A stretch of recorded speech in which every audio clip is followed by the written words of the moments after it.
Hoy conversamos con el economista William Muñoz de la Universidad Católica sobre un tema clave muy importante, las barreras culturales que todavía impiden a muchos jóvenes acceder a la educación superior en nuestro país. Muy buenos días, bienvenido a Radio Nacional. Gracias, Iván, Antonella.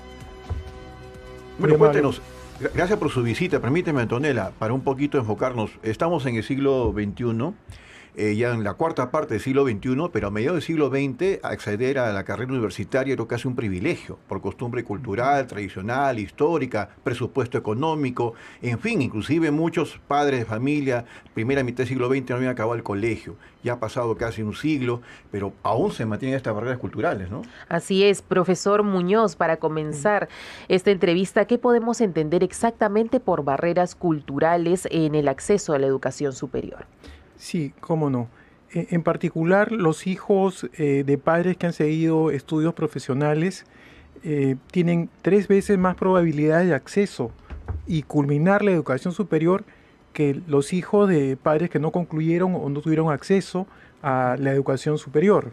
Esto fundamentalmente porque evidentemente los profesionales acceden en promedio a mejores ingresos, pero también a redes de contactos, pero también a hábitos, a diálogos relacionados con aspectos aspiracionales de un trabajo también profesional e información que ayude y oriente a un joven, que no es el caso precisamente de los hijos de padres que no tienen estudios superiores.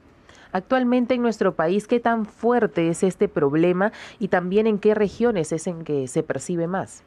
Sí, mire, pese a determinados logros, ¿no? Efectivamente, como menciona Iván, décadas atrás esto era mucho más grave. Ahora se calcula que un 17% de los adultos en el Perú concluyen los estudios superiores. Y eso efectivamente ha mejorado, pero esto está enfocado fundamentalmente en Lima y en ciudades intermedias de la costa. No así, la brecha es más amplia en las zonas amazónicas, en las zonas altoandinas remotas por problemas de acceso y cobertura de la universidad pública, por ejemplo. Incluso en provincias, en regiones, hasta el siglo pasado, si el hijo mayor o segundo hijo de un grupo de varios hermanos quería estudiar, tenía que venir a Lima y toda la familia lo seguía, ¿no? Papá, mamá, venían acá a la capital para que siga estudios universitarios. Puede ocurrir de que padre de familia, quizás con la costumbre del siglo pasado, consideren que su hijo no es necesario que tenga una carrera profesional y que de repente estudie una carrera de técnico, de mando medio, como se dice. Esto es un persiste, algo usted ha adelantado de que ya está cambiando y qué bueno, ¿no?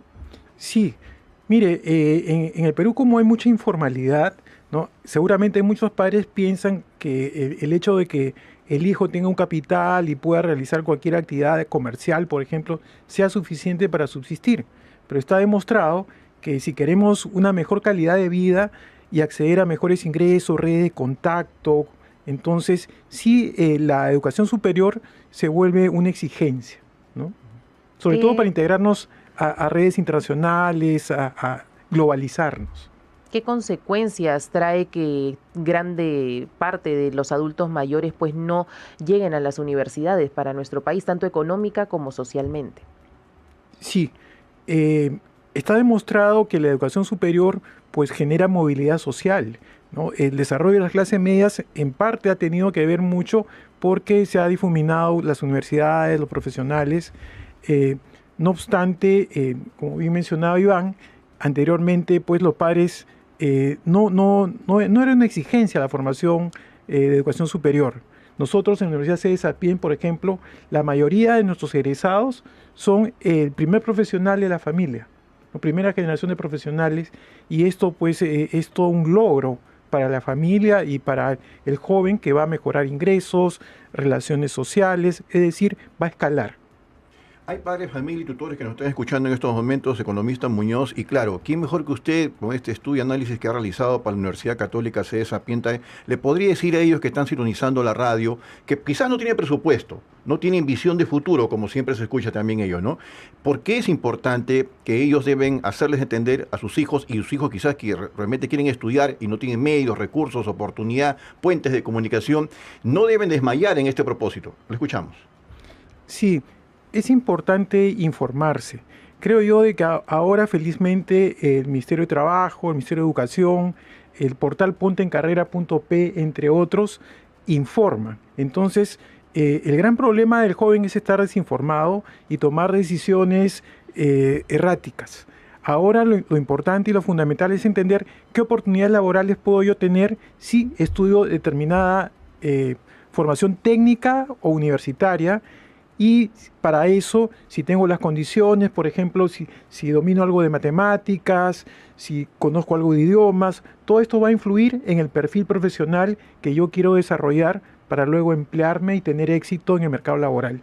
Desde su perspectiva, ¿qué políticas públicas o iniciativas se deberían tomar para ayudar a derribar estas barreras?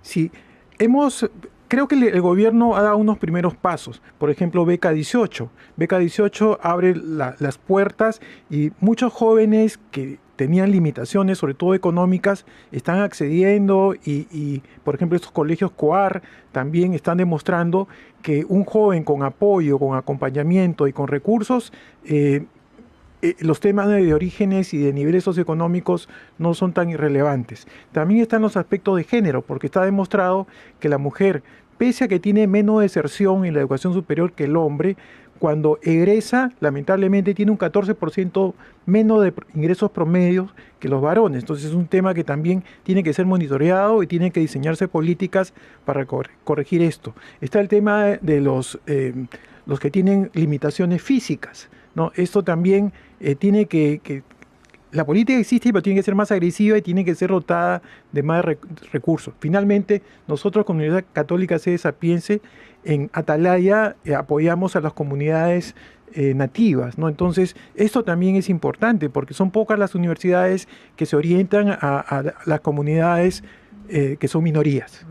Economista Muñoz, calidad versus cantidad. Ahora hay más universidades. Hace poco el Congreso de la República aprobó proyectos de ley para que se creen 20 universidades. Aquí mismo con Antonella los domingos por la mañana leemos que siguen presentando proyectos de ley congresistas, quizás con apetito electoral, para decir yo presenté proyecto de ley para que sea de mi distrito y mi provincia una universidad. Pero en fin, indudablemente este tema tiene que ser vital en el debate de candidatos el próximo año. ¿Qué propone usted, su análisis estudio? ¿Qué deberían hacer los candidatos en los próximos comicios generales sobre este tema? Es una discusión bastante sensible, ¿no? Porque por un lado, efectivamente, es populista crear universidades para complacer a los pobladores, ¿no? Pero para mí también eso funcionaría si es que en paralelo se genera un monitoreo, un acompañamiento, porque es complicado, nosotros lo vivimos porque tenemos filiales en provincias, es complicado, por ejemplo, encontrar buenos docentes, no es complicado que hayan laboratorios, es complicado la relación con el sector productivo, porque tú no solamente formas, sino que tienes que emplear, porque el profesional, el egresado, tiene que acceder a un puesto de profesional, no a un puesto de auxiliar, ¿no? Entonces, todos estos elementos tienen que formar parte del diseño, del acompañamiento institucional, ¿no? La universidad, por supuesto, pero también el ministerio, también SUNEDU, que deben contar con recursos, con especialistas y con una estrategia a efecto de que, OCDE y UNESCO dicen que faltan universidades en el Perú. Esas 20 podrían contribuir si tuvieran calidad, si tuvieran recursos, si tuvieran los profesionales que pudieran efectivamente formar con calidad. Usted ha tocado un tema bastante importante. ¿Cómo afecta la informalidad en este aspecto? La informalidad normalmente se da en dos niveles, ¿no? Creo que el que a nosotros más nos afecta es el de los microempresarios que operan en condiciones poco estructuradas y cuyo principal prejuicio es que la posibilidad de que escalen va a ser menor. Normalmente un microempresario o un informal está condenado a ser, en la mayoría de los casos, obviamente hay excepciones que logran escalar, pero en la mayoría de los casos un informal y muere pequeño, ¿no? Entonces, si queremos nosotros una ruta de excelencia, de desarrollo, es necesario que el tejido informal vaya formalizando para acceder a mejores conocimientos, a la innovación, mejores mercados, tecnología, y así poder integrarse. Por ejemplo, hoy en el mundo las empresas tienen que integrarse a cadenas globales, articular para poder ampliar mercados, para desarrollar productos. Esa es la lógica. y de eso se priva un informal si no busca justamente las autopistas de cumplimiento con la normativa, de la formalización. Más información para romper barreras culturales. Esa sería la recomendación. Así es, lo ha dicho mejor que yo. Claro, no, obviamente, porque usted señala, pues los jóvenes ahora tienen este aparatito, ¿no es cierto?, en todo el día, es su computadora. Ellos no entienden, por ejemplo, hasta ahora por qué los adultos hemos vivido sin este aparatito, no es la pregunta que hacen todos. En consecuencia, dije hace unos instantes, no desmayar en tratar de mejorar su vida profesional, preparación académica y todo ello, y de esa forma solamente vamos a poder vencer barreras. Así es. Ahora, también hay que abrir un poco, hay que salir fuera de la caja, ¿no?